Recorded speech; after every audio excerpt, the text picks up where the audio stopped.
Good afternoon and a very warm welcome to everyone for today's online lecture session. We thank you all for joining us today. I am Srinu Appikonda, curator at Birla Industrial and Technological Museum. I'll coordinate today's lecture session. During the sessions, viewers may post their question for the speaker using the chat box, and we will moderate them toward the end of the session. This lecture session is jointly organized by Birla Industrial and Technological Museum and Calcutta Consortium on Human Genetics. With this note, I welcome the President, Calcutta Consortium on Human Genetics, and an Associate Professor, Department of Biochemistry, University of Calcutta, Dr. Sangamitra Sen Gupta, to kindly take over the session. Madam, please. Good afternoon. Honorable Directors, the Director of National Institute of Biomedical Genomics, Professor Soumitra Das, and the Director of Birla Industrial and Technological Museum, Shri V.S. Ramachandran, my revered seniors and colleagues from Calcutta Consortium on Human Genetics, which we lovingly call CC Huge, and my dear student participants. On behalf of CC Huge, a warm welcome to everyone. Right from its inception in 2008, CC Huge, formed and run by scientists and research scholars of different research institutes in our city, has been working relentlessly to promote various research activities and outreach programs to impart education and instill enthusiasm among students about human genetics and genomics. To accelerate this, recently, we have teamed up with the Birla Industrial and Technological Museum, Kolkata, which is also engaged in popularizing and promoting science, especially among the youth.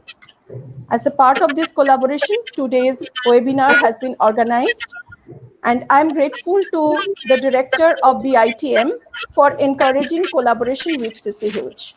Thank you, sir. May I now request Shri V.S. Ramachandran, Director, Birla Industrial and Technological Museum, to kindly introduce Professor Soumitra Das, the speaker of this afternoon. Sir. Yeah, thank you, madam. It is my pleasure to introduce the speaker. Good afternoon, everyone.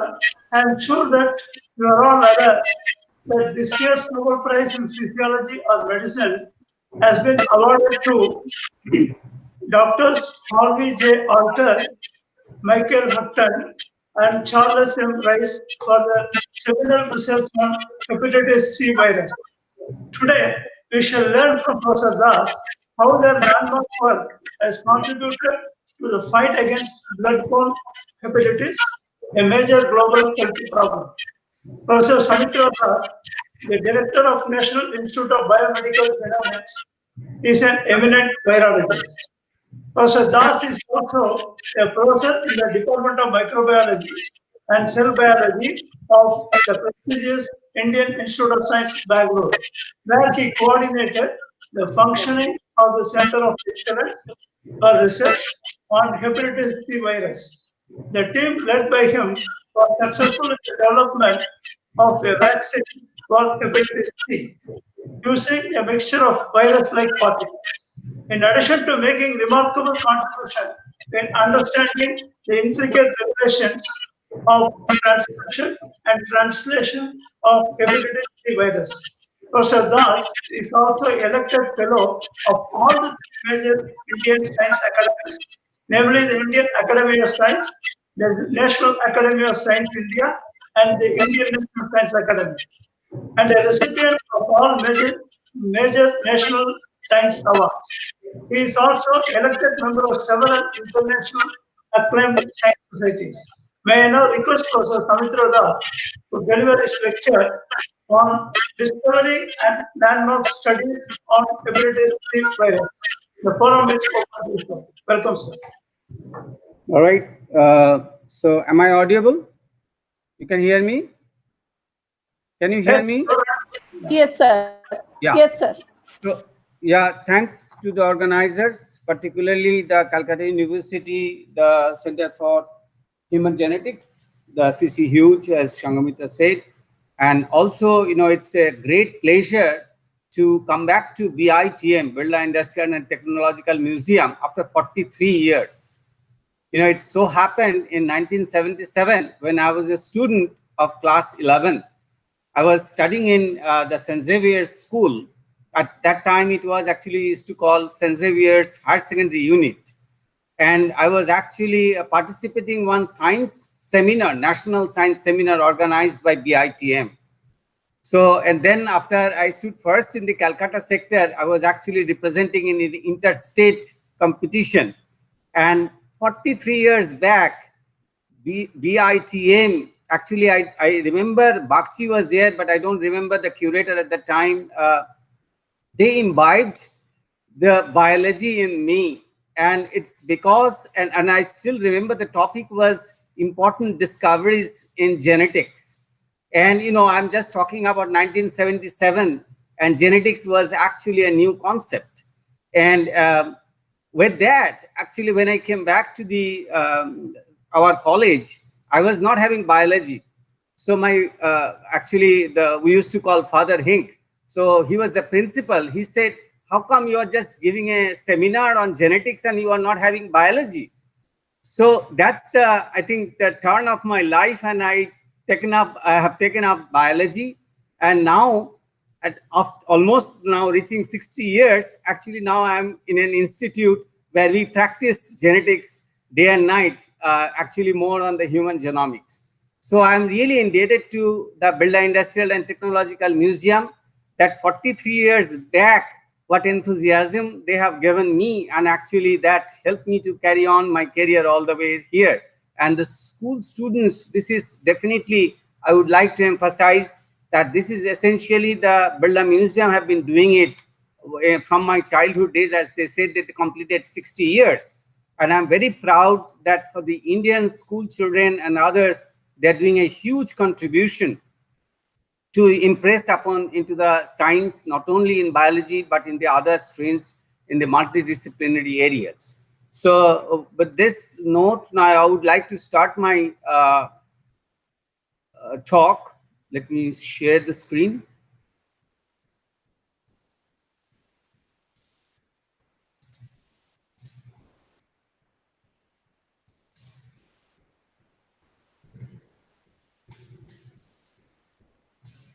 So can you see my screen?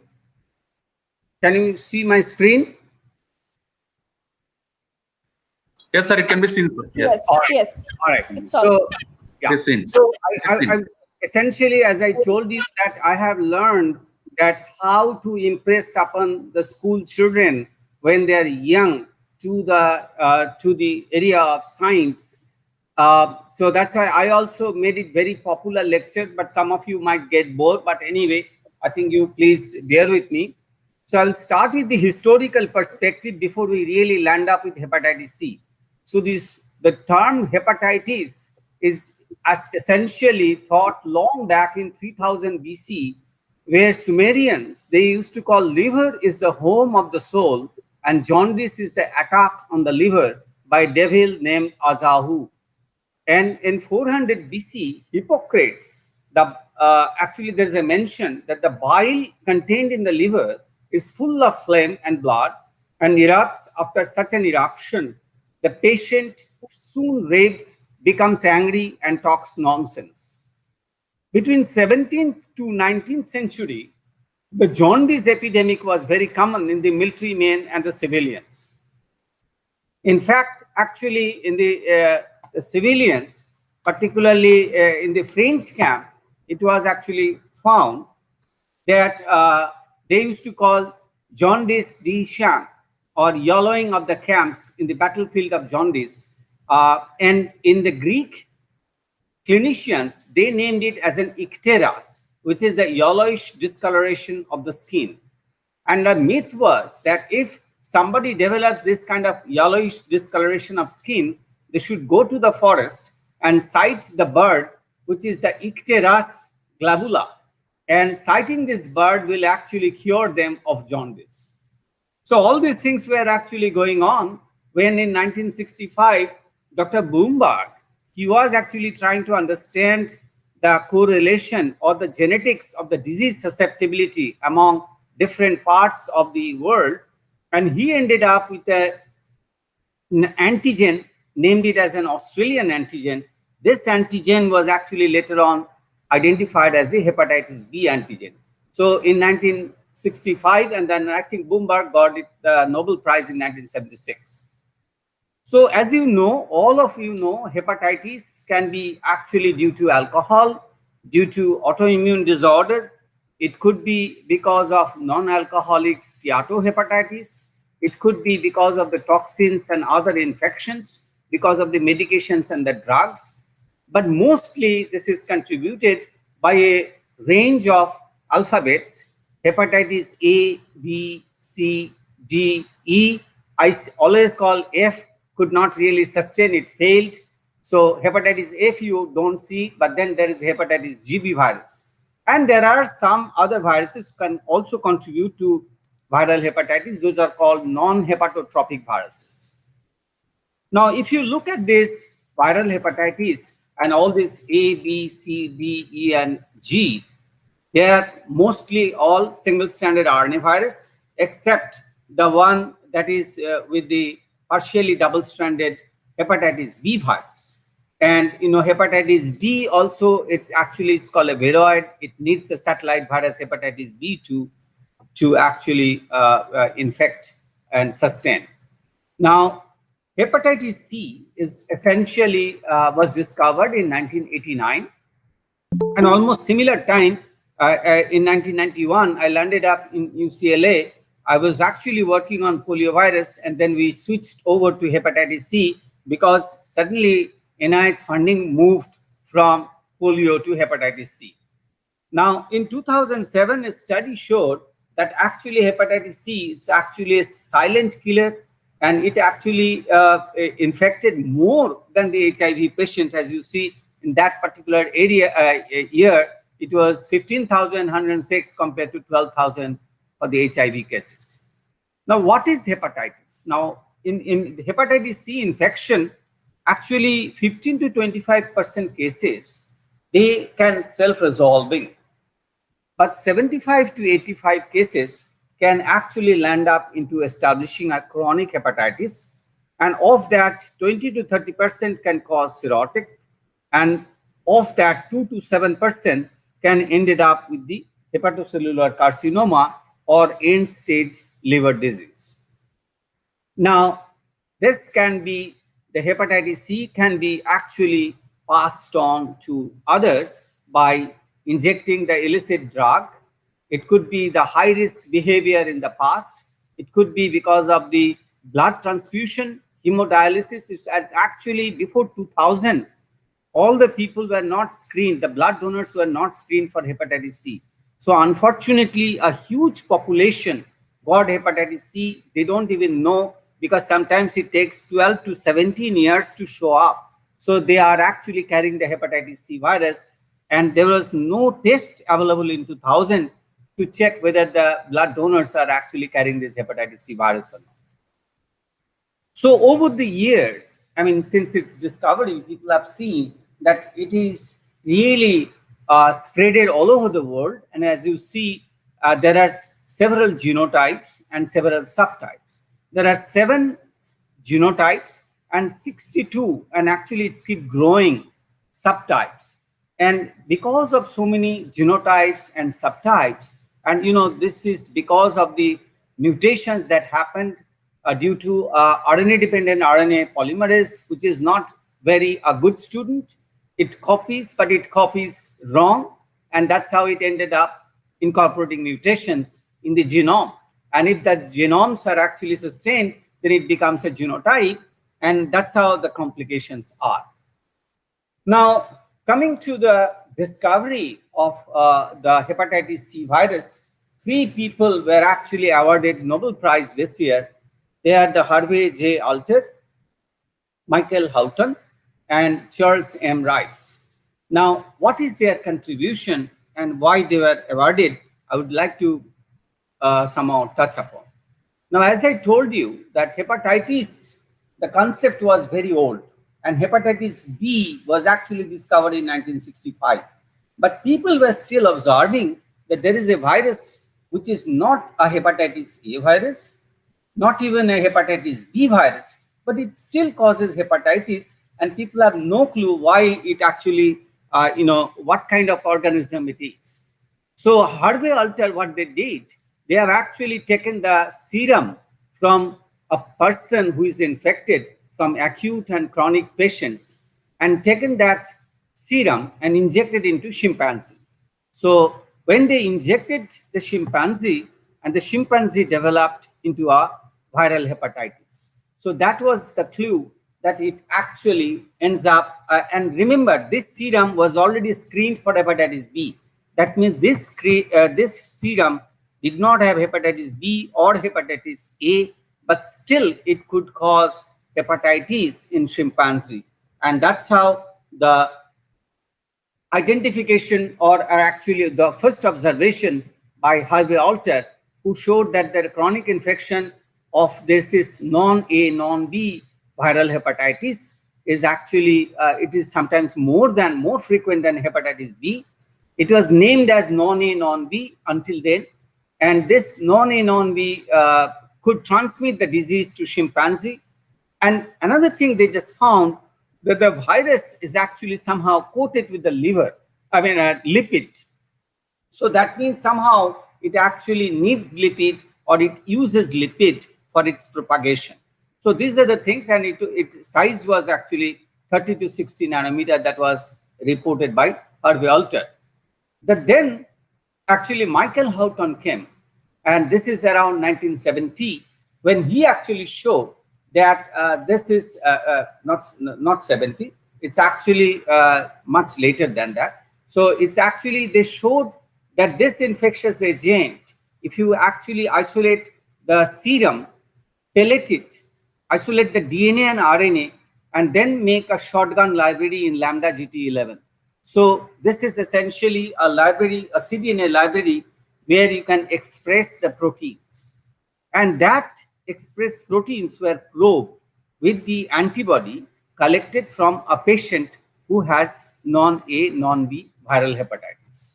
So you have the serum collected from a patient with non-A, non-B, isolated DNA and RNA, made a library, made an expression library so that the proteins are expressed. They were actually immobilized in a plate, and then they were probed with the antibodies collected from a non-A, non-B patient, and this keep on screening. After a lot of screen, they ended up with a clone, which is called the clone 511. And these, they actually found this is the one that causes the non-A, non-B hepatitis. And you can actually see the original Western that actually was published in the science paper. And it showed that this is the non-A, non-B hepatitis is only lighting up, not with the hepatitis B, not with the hepatitis A. So then Charlie Rice came into the picture. As I said, that people were actually, soon after the discovery, they were interested to work on it and then try to see whether they can actually clone this hepatitis C virus. So Charlie made an effort to isolate the RNA from the infected patient. And in that RNA, somehow he made the cDNA and found that actually there is a conserved non-coding region at the 3' end. And he is the only one who pointed out that the presence of that 3' end non-coding region is very important for the replication of the virus. So when he engineered this RNA with this 3' conserved region, that RNA was infectious. And if you inject that RNA into chimpanzee, you can make it with the liposomes or some other delivery vehicle, it can come up with a hepatitis C infection.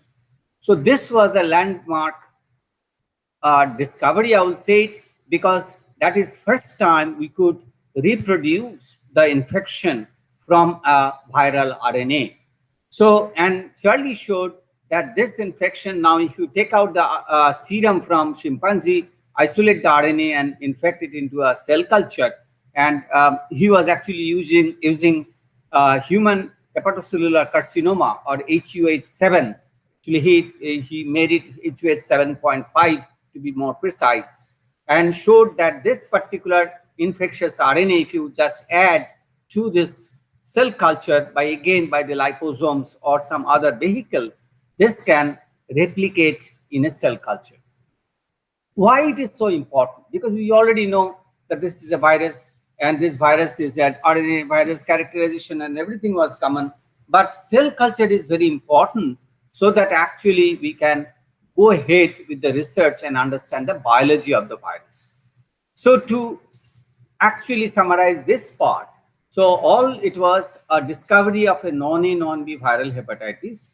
From the blood transfusion, the person gets it, and from the serum isolated from that person, if you can inject it into chimpanzee, you can see that the chimpanzee comes back with the disease, and then the viral RNA isolated from there, we could show that the hepatitis C antibodies are actually there. And Charlie Rice showed that when you clone this RNA and then make a cDNA, and that cDNA you transcribe to make in vitro transcribed RNA is good enough to come back with the infection in chimpanzee and also can replicate in a cell culture model. So this landmark discovery by these three gentlemen actually showed now how this hepatitis C virus can be handled. So now detection was easy. So people come up, now the cell culture is possible, so people could actually grow the virus. They can make the antibody in mice or in rabbit, and then actually make the proteins first, and then actually they can show that you can come up with a detection kit for detections of the hepatitis C virus in the blood donors or any suspected individuals. Not only that, it eliminates the risk of transfusion of the associated hepatitis, and there are effective antiviral drugs. As you know, now there is drug in the market like tenofovir and sofosbuvir, which can actually successfully reduce the virus titer and cure the patient. So the disease can now be cured and raises the potential for a global eradication of the hepatitis C virus infection. So with this is the discovery. Now I will just come to a little bit of biology of the hepatitis C virus to impress upon that how their discovery helped others to understand the biology of the virus. Now this is an RNA virus. As you know, the virus goes inside the liver cells, uncoats and makes the viral RNA. That RNA is then used to make proteins, viral proteins, and those viral proteins are, some of them are required to bind to the viral RNA and replicate from the positive strand to the negative strand.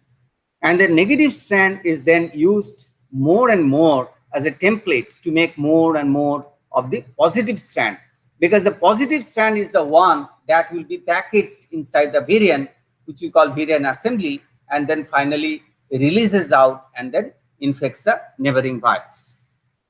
So what is interesting is all these hepatitis virus somehow select liver as their target. And hepatitis C particularly is actually more selective.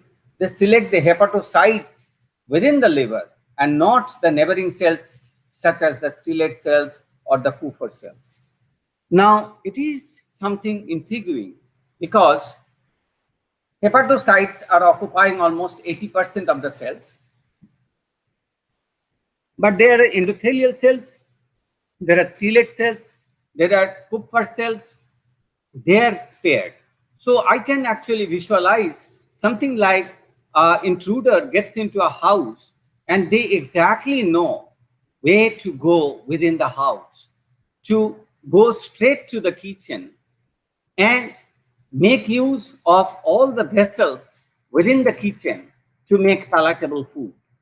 Because they know that if they land up with another room, they might be caught by the people, or they won't be actually able to make their food because they need to make food to sustain within that system. And that's precisely happens for the hepatitis C. It goes into the liver cells, goes into the hepatocytes and makes a very, very palatable sub-sandwich. And this is exactly like the polyprotein of the hepatitis C viral protein. and that is cut like we cut it with a knife with small pieces into structural and the non-structural proteins. There are structural proteins like core, envelope, E1, E2, then the P7, which is an ion channel protein, and there are non-structural proteins. Particularly of interest is the NS3, which is a protease, and you know that this is the protease which is targeted for designing antiviral. There is NS5B, which is RNA-dependent RNA polymerase, and there is NS5A that is also actually targeted for making drugs. So before the discovery of the tenofovir, sofosbuvir, and ledipasvir, actually people used to use pegylated interferon or ribavirin, but they were actually not so effective. And later on, people found that the tenofovir, sofosbuvir, and ledipasvir are actually more efficient in bringing down the virus titer.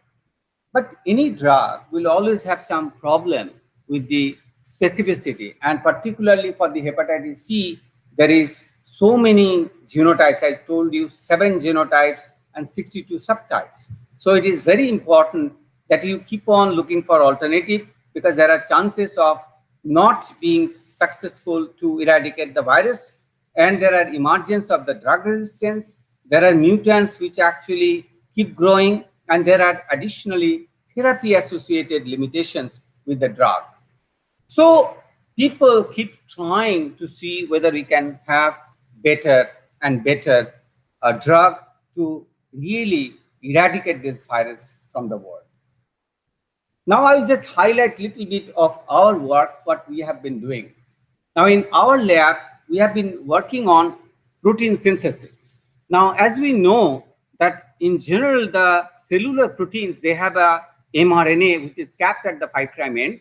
There are initiation factors binds, and that attracts the 40S ribosome with the tRNA, looks for the initiator AUG, 60S joins, and then translate and makes the protein.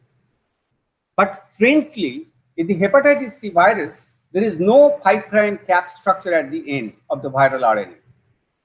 Instead, there is a structural RNA which forms a scaffold of structure, and that attracts the 40S ribosome to bind on near the initiator AUG. And that helps. This is called internal ribosome entry site, because it binds to an internal sequence, not to the 5' end of the cellular RNA. And we showed actually now this internal initiation helps to bypass the cap-dependent translation of the cellular RNA. Not only that, while we were actually initiating this work in 1998 in my lab in Indian Institute of Science, there was a paper in Science which actually Jennifer Doudna, the other Nobel laureate for the CRISPR-Cas, she showed along with Jerry Frank by cryo-electron microscopy that hepatitis C actually binds to the exit gate of the ribosome. In the ribosome 40S, there is a head, platform, and the beak. The A sites and the P sites are in the front, but the hepatitis C somehow binds to the exit gate, and it avoids the competition of the front runners in the A sites and the P sites. Now, after it binds, it actually triggers a conformational alteration and access to the A sites and P sites so that it can easily translate the protein without competing with the viral RNA.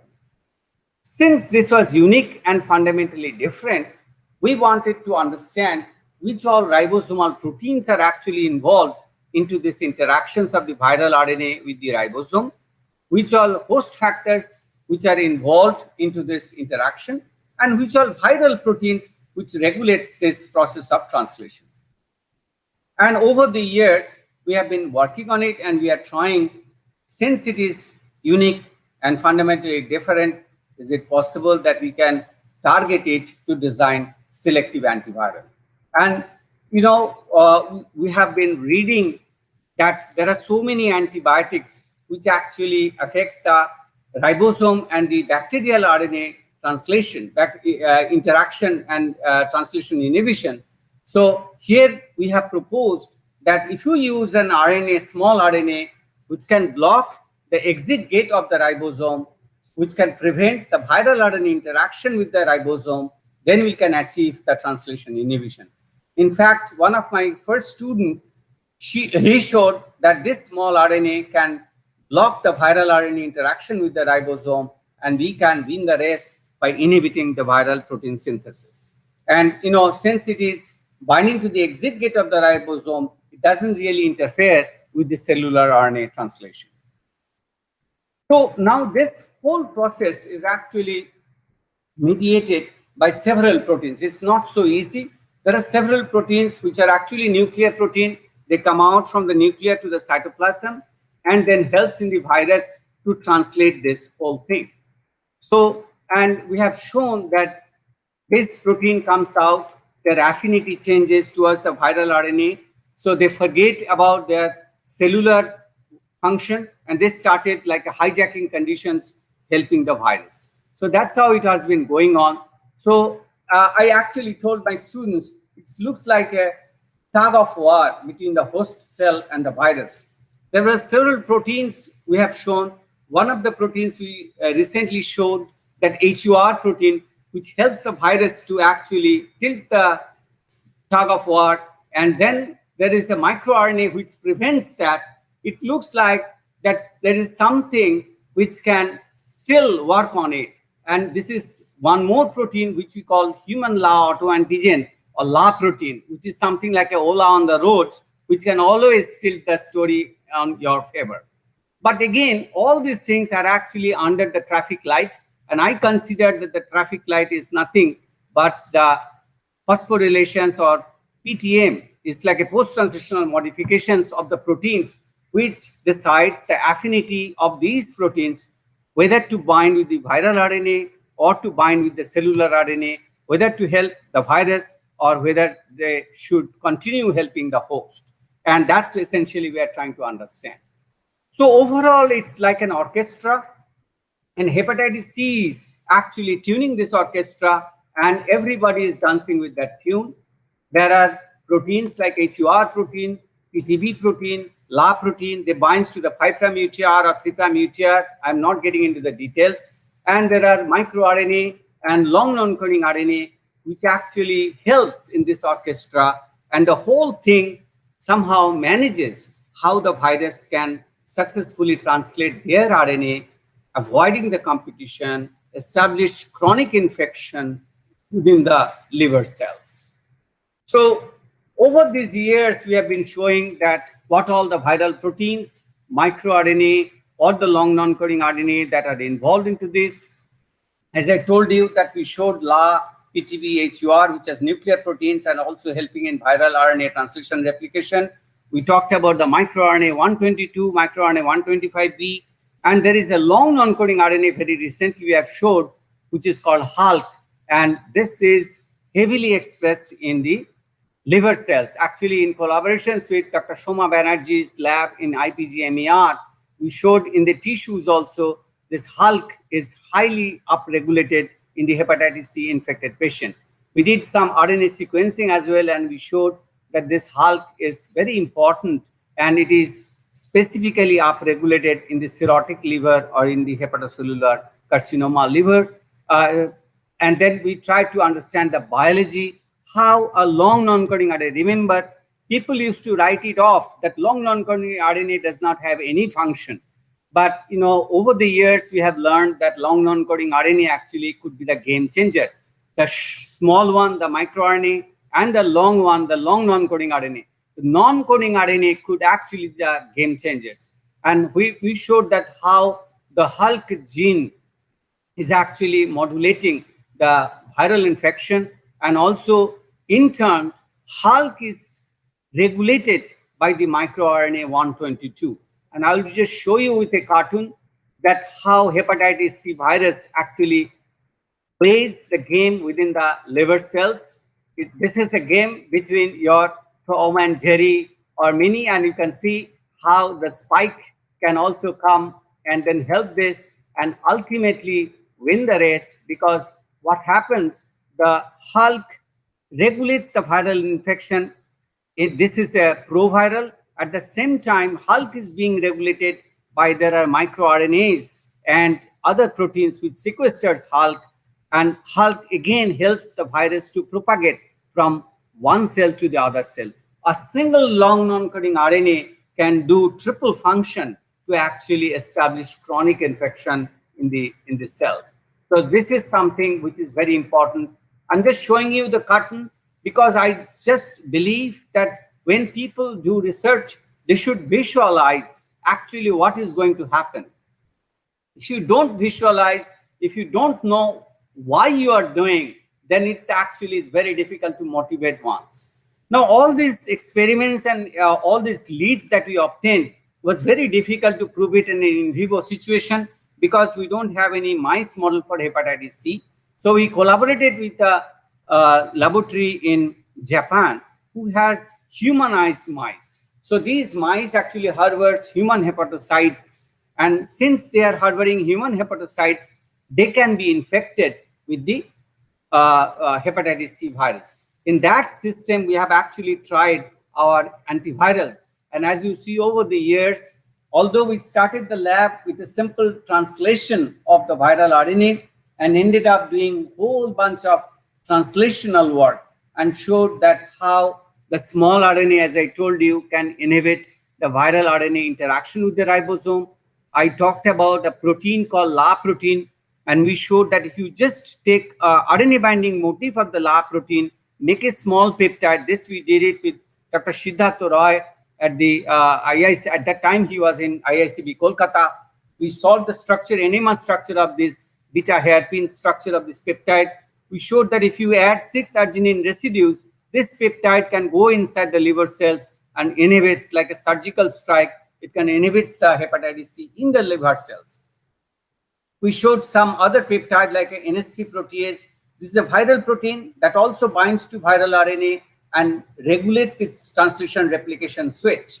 And if you use a peptide corresponding to the RNA binding motif, this peptide prevents the viral protein to bind on and inhibits the viral proliferation. Government of India asked us to look for herbal compounds. So we used actually pomegranate and Phyllanthus amarus. These are the two things which are known to be hepatoprotective, and we isolated the pure compound from them, and we showed that how they can be effectively inhibiting the viral protease or the RNA-dependent RNA polymerase. And this actually we are trying to commercialize and see whether we can have a effective antiviral which can be used as an add-on therapy along with the drugs that are already in the market. Because of the good thing is, now the drugs, as I told you, they are good in reducing the virus titer, but often the patient progresses to hepatocellular carcinoma. So we are trying to see this add-on therapy would help to prevent the progression of the disease to hepatocellular carcinoma. Along with the decrease in the virus titer, if you take these things, you can actually ensure that the patient will be completely cured. There is very little chance that it will progresses into further cirrhosis of the liver hepatocellular carcinoma. As it was mentioned by in the beginning by your director, that we have also worked with a VLP-based vaccine. VLP is actually a virus-like particle where you have the structural protein. It doesn't have the nucleic acid inside, so it is non-infectious. So we showed that if you make a virus-like particle in a baculovirus system in an insect cells, this is good enough to elicit the sufficient immune response. And this we showed it in mice, and now we are trying to do it in a pig. But remember, they are not infected by hepatitis C, so we just try to see whether they are immunogenic or not. And the next step is essentially we try to see whether this can be actually taken into preclinical trial to human trial. And all these things we are actually testing it in the mice system, where actually the humanized mice system, where we are testing the efficacy of this antiviral, whether they are actually really good enough and expected to work in the human trial. And all this work, one thing I would like to say, that all of you, the future budding scientists, this is the message that I would like to share with you, essentially that the collaboration is the key. You can't do everything this time on your own. So you need to stretch out and reach out to the people who can be helpful to get your dream come true. So, and that's basically our lab have been working on antivirals, As you see, I discussed about the RNA, the peptides, the small molecules, and the structure-guided chemical biology. We also work on the biology of the viruses like host-virus interaction. Shubhendra is working with us in IICB Kolkata. We work with the microRNA and host proteins, and we are also working on long non-coding RNA with Shoma Banerjee in the pathogenesis sector. We also collaborate with Shiv Sharin at ILBS, Rakesh Agarwal, SGPGI. Now he has moved it to JIPMAR. We work with liver mechanobiology. This is something new. As I told you, that in the future, this is all a multidisciplinary work. You can't really address any question with a single discipline, with a single collaborator, with a single person. You need to stretch out and try to see whether you can have a multidisciplinary approach to address a single question in depth. The research question is always simple, but you should actually address it in depth so that the answers are actually strong and you have the real proof of concept. And we have tried with the liver mechanobiology. In fact, one of my PhD students, I can proudly say, is from mechanical engineering. And all he showed that how hepatitis-C virus infected liver cells changes the mechanical properties of the liver cells, and how we can have a biomarker to predict whether this liver cells is likely to progress into cirrhotic liver or fibrotic liver, or may not really get into those complications. We also work with the liver targeted different drug delivery, work with the virosomes with Devi Sarkar's lab at ISAR. Mohali, he was at the Delhi University at the time. Now he's back in Delhi University. We work with dendrimers, where actually this is with the organic chemistry, and also with the physicists Ajay Shut and Prabal Maiti. And we also work with the nanocapsules with Ashok Raichur in the material science. VLP and DNA-based vaccine, I told you that we have done. This was started with an Indo-Australian project, but now we are actually trying to do it at the peak with the help of in my laboratory at the Indian Institute of Science, and with a commercial lab called Shikra Lab. They will be doing the VLP work in a GLP manner and try to do the preclinical studies. In addition, we have collaborated with Anjali Karande's lab and Soma and Shaila's, Professor Shaila, where we showed that we have isolated the neutralizing antibody from patient sera and showed that neutralizing antibody, if you now convert it into monoclonal antibody, that monoclonal antibody can be used as a therapeutic approach to actually cure the patients. So all these things are possible to address one particular virus. And that's precisely, I'm just trying to say it, that although we feel that the hepatitis-C virus is solved, if you really talk to a clinician, particularly gastroenterologist, they will say, we don't have to worry about hepatitis-C anymore. There are 99% cases their virus titer goes down in 3 weeks time. But what we feel that the question still remains. We still don't have an appropriate model for this organism. Chimpanzee is the one, but that is heavily discouraged. People are trying mice model, but they are not naturally susceptible. You need to make it humanized, which is not very cost effective. Or people try to use the ectopic liver generations to use that model. Vaccine is still not in place. We talk about COVID vaccine, but this is now more than 32 years old, but we still don't have a vaccine for this particular virus. It is difficult because of this high sequence error prone replication of the NS5B and extensive glycosylations of this envelope protein. And also we can't really make large amount of this virus. Unlike any other virus, this virus does not grow it in cell culture robust way. So we can't really make tons of this virus. And finally, we could not really answer how to stop the progression into hepatocellular carcinoma. This is a really major problem. The virus titer goes down, but the patient actually progresses into hepatocellular carcinoma because the pathways that are activated needs to be identified, needs to be stopped so that this progression can be prevented. There are epigenetic modulations in the RNA binding protein and the small RNA non-coding and coding. We are trying to identify how these epigenetic modulations are actually contributing to the disease severity. And finally, there are a lot of secretory molecules, particularly the exosomes, which are actually contributing to the disease progression to the other organs. We're trying to understand how these things are possible. So there are plenty of things to solve for a particular organism before we can see that the problem is solved.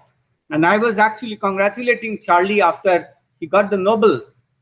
And he also said that let's hope that this is an example of the benefit that science can bring and will encourage the public to embrace and support fundamental and curiosity-driven research.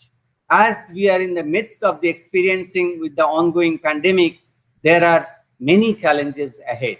So essentially, what I would emphasize to all these youngsters is actually you try to remain curious and ask curiosity-driven questions and try to answer using collaborations and using multidisciplinary approach. Success will be coming on your way, and this is a burning example. I have seen Charlie and collaborated closely with him, so I know him that if you really stay focused, you can reach the goal. So I would say, arise, awake, and stop not till the goal is reached.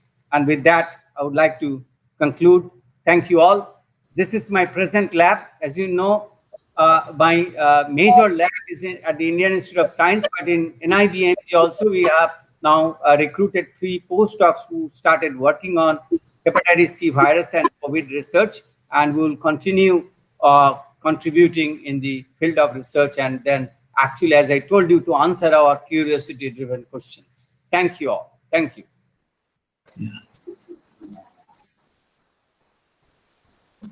Thank you very much, sir. Indeed, it is a comprehensive and elaborative session. Our young students put up some of the questions. May I take, sir? Yeah, sure.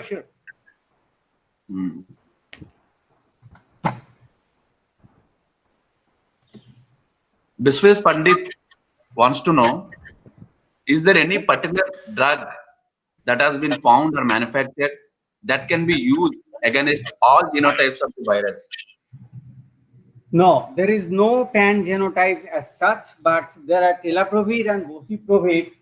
This tilaprevir and bosiprovir is actually working more or less with majority of the genotypes and subtypes. Yeah, but we can't really claim them as a pan-genotype.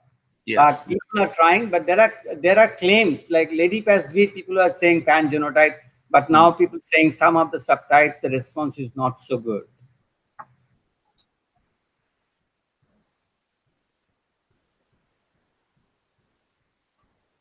Any other question? Another student wants to know, Riddhi Singh Gupta wants to know, sir, could you explain the difference between acute and chronic? And acute chronic, and that is with respect to HCV infection. So when the virus is actually detectable and actually it shows its phenotype, we call it an acute disease, because you can easily probe them, you can detect them, you can treat them. So, or we call fulminant. But when this is actually goes into hideout and it's we feel that we actually got rid of the virus and it actually goes to the hideout and remains there for long time, then it becomes a chronic. Now for hepatitis-C virus, it has been shown that in the beginning, it becomes a, either it is challenged by the immune system and flushed out. So that is the self-resolving, the disease part, which I said 15 to 25% resolves it. But the remaining part where they maintain a chronicity, that chronic virus is very difficult to detect and then actually eliminate. So it is very important to eliminate this chronic virus because, until it shows up, and, in India, we don't have a practice of testing every year whether, you got some infections or not. I mean, after the COVID, people are actually more alert about blood tests and other things. Earlier, I mean, a large population doesn't even go to the clinician to check whether they're having any routine tests necessary or not. So it's very difficult to detect the chronic viruses. Yes, sir. Next, Sana would like to know how long a person live after is being diagnosed with hepatitis C. C does mean like No, 1% detected there. no, Like this is very relative question because it's all depends. And liver, even if you take out half of the liver, people can live. And there are cases even a complete liver can be transplanted. So I won't say that there is something like a danger signal or a time period.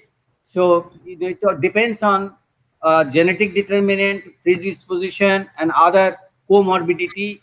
All things determines whether the patient will live longer, but many cases the patient actually battles for a long time, and there are now a lot of treatment, supportive treatment, which can take care and then keep the patient alive for a long time.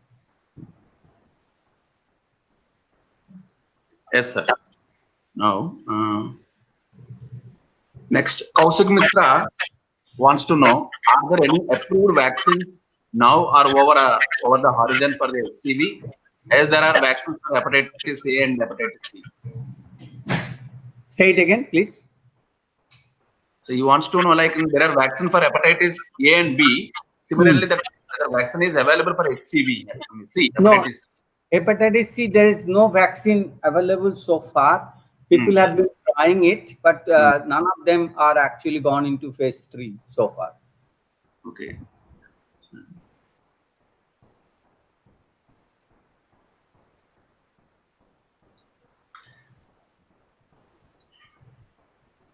Gargi Datta wants to know,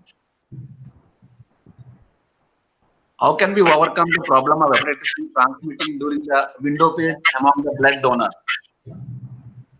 So it's essentially the testing. One has to test the donors for Yeah. hepatitis C. So then you can eliminate. Yes.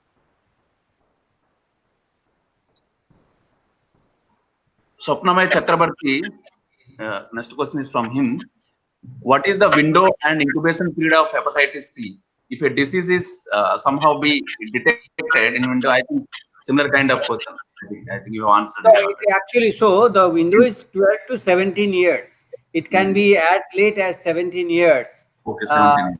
They may not even know that they are carrying the virus. Yes, sir. Yes, sir. Sir, next, another question. We know the liver can reaction so that can mass and protein. One more question, sir. Saugata Kumar Pal.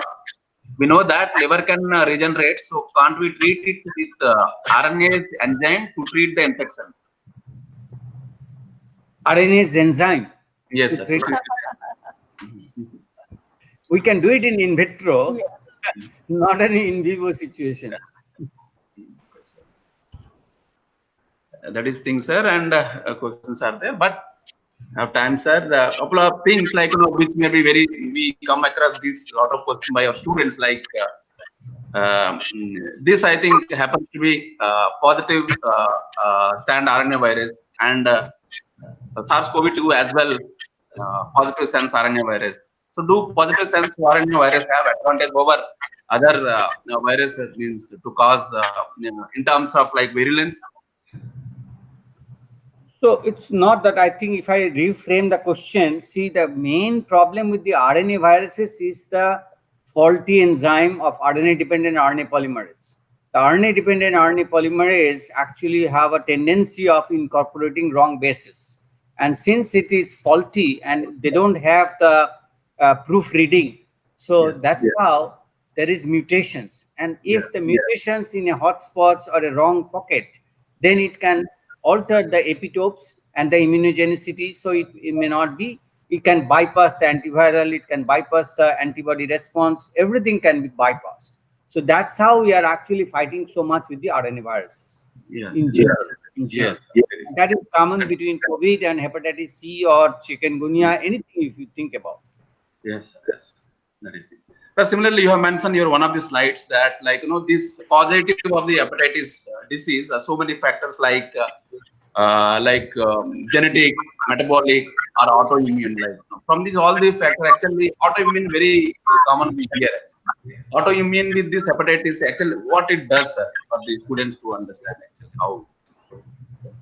Hepatitis is can be caused by autoimmune disorder, not C. Hepatitis C is different. Hepatitis C is a virus which Yes, induces complete way. hepatitis. And what I talked about, that is hepatitis in general. Anything goes wrong with liver, we call hepatitis, right? Yes. Anything wrong with the hepatic liver, so is actually called hepatitis. So that is actually meant by the autoimmune disorder and the effect on the hepatitis. But hepatitis C and autoimmune disorder, I don't think there is as such any connection established yet. Yes. Yes, sir. Madam, would like to. So, if there are any questions, you have any questions queued up? Yes, madam. Questions are cleared. No question. I think. So, I have a question, Professor Das, for you. Is there any known loci, I mean, like human genes or human variants that has been known to be associated with hepatitis C mediated disease susceptibility? You know, there are a lot of work on IL-28B.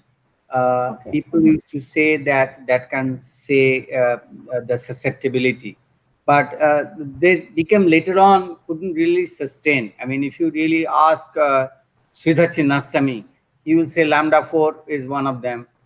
Now the thing is, essentially, there is no such strong correlations established so far. People have been working and then they are trying to see there is a disease susceptibility. People used to call there is mutations in not in actually in the virus, the ISDR and PPHD region. If you have a mutation, then they are not susceptible to interferon, and then actually they can be easily challenged, those kind of things. But now it looks like there are a lot of other things that we don't know. You know, to be precise, I think it's more on microRNA and the long non-coding RNA, that and their crosstalk with the virus is more important for the genetics. For the yes. And actually, you are right. As I mentioned in the last slide, the epigenetic changes in those RNA, epigenetic changes and the modifications in the RNA. It could be viral RNA, it could be cellular RNA, microRNA, or long non-coding RNA. Is actually the key, which we never really looked at it. Now people are trying to find out whether that can be correlated with the genetic determinant. That can be the genetic determinant. Epigenetic. Thank you. Yeah. So do we have time in hand? Time means it is we have come to the conclusion. I think questions are not seen. Before we end, I would like to thank Professor Soumitra Das for giving this wonderful talk in a very short notice, because I know that I have just probably 8 days back I sent you the letter and you graciously accepted our. So on behalf of CCU, I thank you very much. Thank you so much. Thank you, sir, on behalf of the BITM. And despite of having busy schedule, and you spared some time for us and coming, addressing our viewers. And we are thankful to you and grateful to you. And our director is with us, and would like to. Yes, sir. Formal thanks for all your efforts. We are very much grateful with your talks. Okay. Thank you. And on behalf of NIBMG, I can tell you that at any time, if you need help or you want to send students, you are most welcome. We'll be happy to. I mean, once this COVID situation is over, we can start entertaining people, because we also have a good museum done. Patoda has made one human genetic museum. I don't know whether you have seen it or not. So we want to make it more public, but we could not do it because of the COVID. We are just waiting these COVID things to get over by this year, hopefully. Sir, I was very much happy. I was very much happy when you went down to your memory of visiting BITM, and I was so actually, because a lot of high-level people always talk great things about BITM. That is a great thing for us. Actually, I was telling my daughter before coming to this seminar that actually, I'm feeling very proud that after 43 years, I am going back to BITM. Thank you. Thank you. Indeed, we are happy, sir, to hear that. Sure. Thank you so much. Look forward. See you, sir. Namaste. Namaste, madam. Thank you, madam. Thank you. Thank you.